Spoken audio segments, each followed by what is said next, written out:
PM Modi का काशी दौरा, ₹100 करोड़ से अधिक का बोनस किया वितरित। काशी और पूर्वांचल के विकास के लिए अनेक परियोजनाओं का लोकार्पण और शिलान्यास किया गया। इसमें कनेक्टिविटी, जलापूर्ति, शिक्षा, स्वास्थ्य, खेल सुविधाओं का विस्तार शामिल है। बनास डेयरी प्लांट से जुड़े पशुपालकों को ₹100 करोड़ से अधिक का बोनस वितरित किया गया है। आयुष्मान वय वंदना कार्ड के माध्यम से बुजुर्गों को मुफ्त इलाज की सुविधा दी जा रही है। नोएडा के घर खरीदारों के लिए गुड न्यूज, अब मासिक किश्त होगी कम। आरबीआई ने रेपो रेट में की कटौती।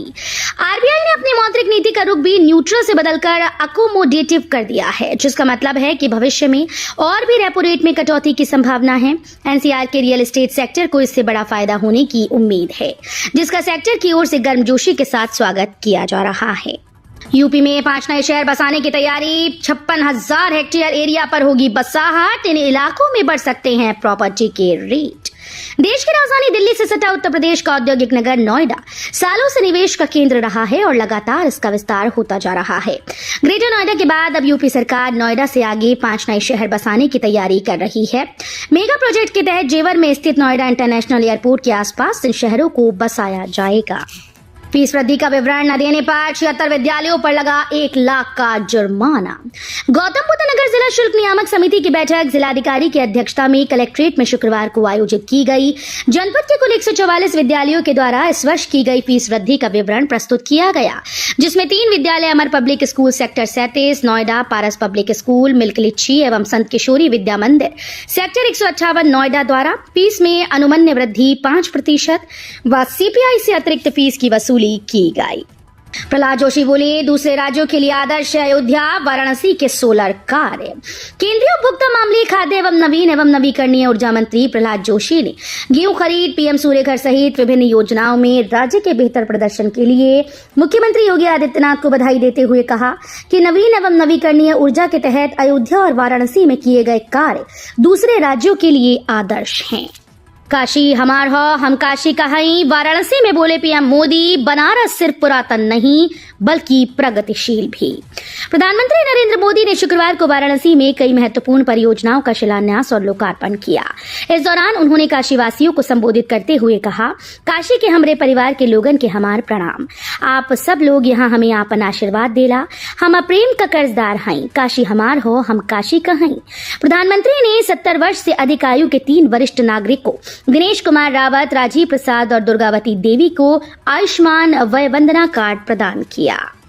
डीएम ने मांगी, मनमानी करने वाले निजी स्कूल्स की रिपोर्ट रद्द की जाएगी एनओसी। शिक्षक अधिकार अधिनियम के तहत चयनित गरीब बच्चों को प्रवेश न देने वाली हाई प्रोफाइल निजी स्कूल्स पर शिकंजा कसेगा। अभिभावकों का दर्द प्रमुखता से उठाए जाने के बाद जिलाधिकारी विशाख जी ने मामले का संज्ञान लिया। उन्होंने अभी तक जितने बच्चों को प्रवेश मिल चुका है बीएसए से उनकी जानकारी देने के लिए कहा। ओलंपिक 2036 पर वाराणसी में पीएम मोदी ने की बड़ी घोषणा। बाबा विश्वनाथ की नगरी में प्रधानमंत्री नरेंद्र मोदी ने करोड़ों की सौगात दी, वहीं 2036 का प्लान भी रखा। प्रधानमंत्री नरेंद्र मोदी ने वाराणसी में लोगों के सामने ओलंपिक 2036 का प्लान रखा। पीएम मोदी ने कहा कि 2036 में ओलंपिक भारत में हो, इसके लिए हम लगे हुए हैं। काशी के युवाओं को मेडल चमकाने के लिए अभी से लगना होगा। मोदी ने कहा कि वाराणसी में खेल स्टेडियम बनाए जा रहे हैं और नया स्पोर्ट्स कॉम्प्लेक्स बनाया गया है। डीएम कड़ा एक्शन, अब प्रतिदिन होगी समीक्षा, सरकारी जमीन पर कब्जा करने वालों की खैर नहीं। डीएम नेहा शर्मा ने कलेक्ट्रेट सभागार में कर करेत्तर और प्रवर्तन कार्यों को लेकर संबंधित विभागों के अधिकारियों साथ बैठक की। उन्होंने सभी विभागों के अधिकारियों को निर्देश दिए कि अधिक से अधिक राजस्व की वसूली की जाए। प्रवर्तन को लेकर उन्होंने कहा कि सभी विभाग प्रवर्तन की कार्यवाही को बढ़ाएं। प्रवर्तन की कार्यवाही सभी पर समान रूप से की जाए। यूपी के जिले में करीब 2 करोड़ रुपए की लागत से नई सड़क, 50,000 लोगों को मिलेगा फायदा।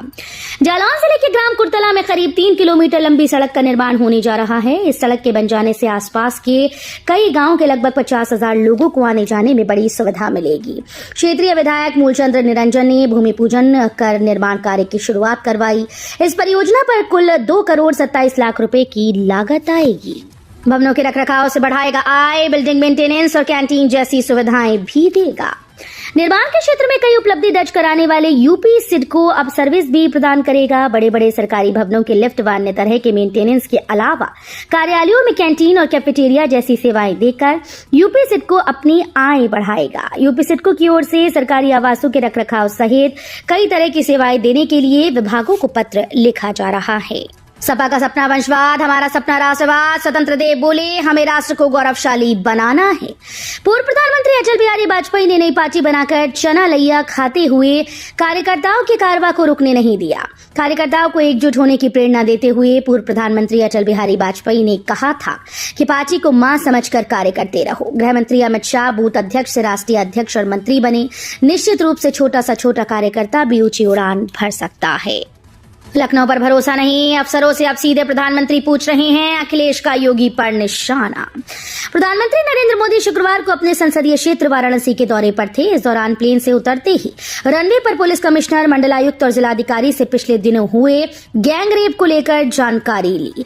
आरोपियों पर सख्त कार्रवाई का निर्देश दिया। पीएम मोदी का इस तरह से अफसरों से सीधे और अकेले में बातचीत करना प्रदेश की सबसे बड़ी विपक्षी पार्टी सपा को कानून व्यवस्था को लेकर योगी सरकार पर निशाना साधने का मौका दे गया। राम भक्त रहे, दक्षिण के संतों की अयोध्या राम मंदिर में लगेंगी प्रतिमा। अयोध्या राम मंदिर को राष्ट्र मंदिर बनाने के संकल्प के साथ श्री राम जन्मभूमि तीर्थ क्षेत्र अपनी योजना पर आगे बढ़ रहा है। इस योजना को मूर्त रूप देने के लिए ऐसे सामाजिक प्रतीकों का चुनाव किया जा रहा है जिनके गहरे निहितार्थ हैं। इसी कड़ी में दक्षिण भारतीय परंपरा के 3 अलग अलग राम भक्त संतों की प्रतिमाओं की स्थापना श्री राम जन्मभूमि परिसर में करने का निर्णय लिया गया। श्री राम जन्मभूमि तीर्थ क्षेत्र महासचिव चंपत राय कहते हैं कि इन संतों में तमिलनाडु के त्यागराज, उड़ीसा के पुरंदरदास के अलावा आंध्र प्रदेश के एक प्रमुख संत शामिल हैं और इनकी बड़ी ख्याति है। यूपी में रविवार तक आंधी बारिश की चेतावनी, अब तक 23 की मौत। उत्तर प्रदेश में बिगड़े मौसम से जहां 23 लोगों की मौत हो गई, वहीं गेहूं और मक्का की फसल तबाह हो गई। मौसम विभाग के अनुसार आंधी बारिश से फिलहाल राहत मिलती नजर नहीं आ रही है। रविवार तक बारिश का दौर चलने की संभावना जताई जा रही है। बच्चों को स्कूल ले जाने के लिए शिक्षकों ने लगवाया ई रिक्शा। जसरा स्थित प्राथमिक विद्यालय बघोलवा बस्ती से 5वीं पास अधिकांश बच्चे कंपोजिट विद्यालय खेरहट खुर्द दूर होने और बीच में हाईवे पड़ने के कारण कुछ दिन बाद पढ़ाई छोड़ देते थे। इस समस्या के समाधान के लिए बघेलवा बस्ती के प्रधानाध्यापक एसपी सिंह ने कंपोजिट विद्यालय खेरहट खुर्द के प्रधानाध्यापक अनिल प्रकाश से बात की। दोनों प्राध्यापकों ने ऐसे सभी बच्चों और अभिभावकों से संपर्क करके कहा कि आप लोग खेरहट खुर्द में सरकारी स्कूल में बच्चों को नियमित रूप से भेजिए, हम पूरा सहयोग देंगे। बच्चों को स्कूल ले जाने के लिए दोनों प्रधानाध्यापकों ने अपने खर्च पर एक ई रिक्शा लगवा दिया। भारत शिक्षा एक्सपो के लिए शॉर्टलिस्ट किए गए युवा एकेटीयू में क्रिएथॉन में दिखाई नवाचार की राह। यूपी की राजधानी लखनऊ स्थित डॉक्टर एपीजे अब्दुल कलाम प्राविधिक विश्वविद्यालय में शुक्रवार को नवाचार कार्यक्रम का आयोजन किया गया। इसमें युवाओं ने एक से बढ़कर एक नवाचार प्रस्तुत किए। Innovation hub, MIT incubation forum और इंडिया एक्सपो मार्ट लिमिटेड के संयुक्त तत्वावधान में ये आयोजित किया गया। मथुरा जिले में पुलिस महकमे में व्यापक फेरबदल, एसएसपी ने कई चौकी प्रभारियों को बदला। मथुरा जिले में 5 निरीक्षक और 18 उप निरीक्षक के कार्य क्षेत्रों में फेरबदल किया गया है। इस कार्यवाही में कई चौकी प्रभारी भी बदले गए। एसएसपी शैलेश कुमार पांडे ने इनमें थाना कोसीकला कस्बा चौकी इंचार्ज इंस्पेक्टर सुधीर कुमार को अतिरिक्त निरीक्षक थाना राया, निरीक्षक एकता सिंह को पुलिस लाइन से अतिरिक्त निरीक्षक थाना सदर बाजार नियुक्त किया है। कानपुर यूनिवर्सिटी में बीटेक में दाखिले शुरू, जी स्कोर से मिलेगा एडमिशन। जो छात्र 12वीं कक्षा पास कर चुके हैं और जेईई मेन की परीक्षा में शामिल हुए हैं, वे विश्वविद्यालय की आधिकारिक वेबसाइट पर जाकर आवेदन कर सकते हैं। आवेदन के लिए वेबसाइट पर बीटेक एडमिशन 2025 लिंक एक्टिव है, जहां से फॉर्म भरा जा सकता है। गाजियाबाद में पानी का बड़ा संकट, रोजाना जेब पर बढ़ा 150 रुपए तक का भार। गाजियाबाद में पानी व सीवर के नाम पर नगर निगम लोगों से टैक्स तो वसूलता है, लेकिन इन दोनों समस्याओं से ही ट्रांससिंडन के विभिन्न इलाकों के लोग जूझ रहे हैं। लोगों को पानी पीने के लिए रोजाना 100 से 150 रुपए तक खर्च करनी पड़ रही हैं। यानी माह में 3000 से 4500 अतिरिक्त भार पड़ेगा। इससे लोगों को जेब पर दोहरी मार पड़ रही है। जुमे की नमाज से पहले माहौल बिगाड़ने की कोशिश, आगरा की जामा मस्जिद में फेंका मांस। आगरा में शुक्रवार को जुमे की नमाज से पहले माहौल बिगाड़ने की कोशिश में जामा मस्जिद के अंदर मांस फेंका गया। शहर की शांति और सौहार्द को बिगाड़ने के इरादे से एक अज्ञात व्यक्ति ने मस्जिद के वुजू टैंक के पास अज्ञात पशु के मांस का एक टुकड़ा फेंका। शुक्रवार की सुबह मस्जिद में आवाजाही बढ़ी तो इसकी जानकारी हुई। आज मस्जिद में जुमे की नमाज होनी है, इससे पहले वुजू टैंक के पास मिले मांस के टुकड़े से हड़कंप मच गया। बाल स्वास्थ्य में लखनऊ सहित भी जिले अति पिछड़े, राष्ट्रीय स्वास्थ्य मिशन की रिपोर्ट में खुली पोल। बच्चों की सेहत सुधारने में लखनऊ सहित भी जिलों की स्थिति बेहद खराब है। ये जिले बच्चों के स्वास्थ्य देखभाल से जुड़े मानकों पर खरा नहीं उतर रहे। ये खुलासा राष्ट्रीय स्वास्थ्य मिशन की रिपोर्ट में हुआ।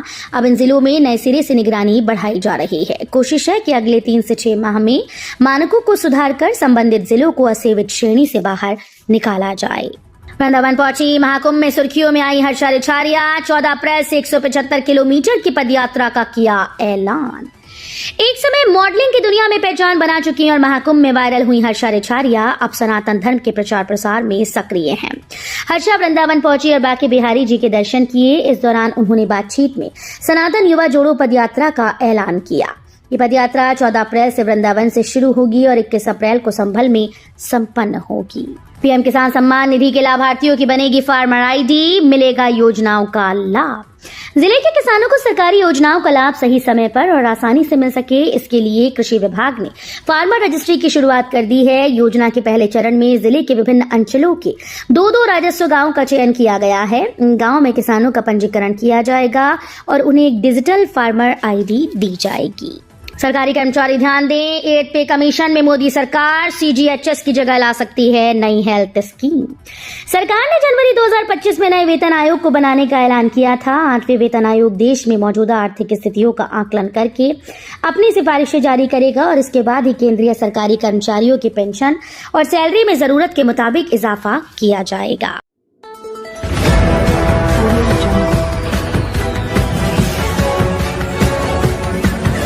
Audio